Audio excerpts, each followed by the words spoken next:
کی رپورٹ کے مطابق اگلے 36 گھنٹوں کے دوران ملک کے بعض بالائی علاقوں میں اور پنجاب کے کچھ میدانی علاقوں میں آندھی کے ساتھ بارش کی پیش گوئی۔ تفصیل کے مطابق آج رات پنجاب کے کچھ بالائی علاقوں میں خصوصاً گجرانوالہ، لاہور ڈویژن اور خطہ پوٹھوہار میں چند ایک مقامات پر تیز ہواؤں کے ساتھ کچھ علاقوں میں بارش کا امکان ہے، لیکن کل پنجاب کے بیشتر بالائی علاقوں خصوصاً خطہ پوٹھوہار میں اٹک، چکوال، راولپنڈی، جہلم اور دیگر بالائی پنجاب کے علاقوں میں سرگودا، فیصل آباد، گجرانوالہ، لاہور ڈویژن میں کہیں کہیں تیز ہواؤں کے ساتھ بارش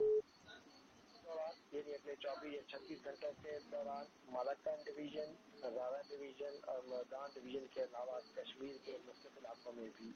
بارش ہونے کی توقع ہے۔ شمالی علاقوں کی وادیوں میں بھی کل بعد دوپہر کہیں کہیں ہلکی بارش کا امکان ہے۔ جنوبی پنجاب میں گندم کی کٹائی کے علاقوں میں، صوبہ سندھ میں گندم کے علاقوں میں اور بلوچستان کے تمام علاقوں میں اگلے چند دن تک مطلع صاف موسم خشک رہنے کی توقع ہے۔ اسلام آباد میں آج زیادہ سے زیادہ 36 ڈگری سینٹی گریڈ، راولپنڈی میں 27، لاہور میں 30، فیصل آباد میں 29، ملتان میں 31، کھکھر 34، حیدرآباد میں 32، کراچی میں 36، کوئٹہ 26، پشاور میں 26، مظفر آباد میں 24، مری میں 16 اور سری نگر میں 19 ڈگری سینٹی گریڈ ریکارڈ کیا گیا۔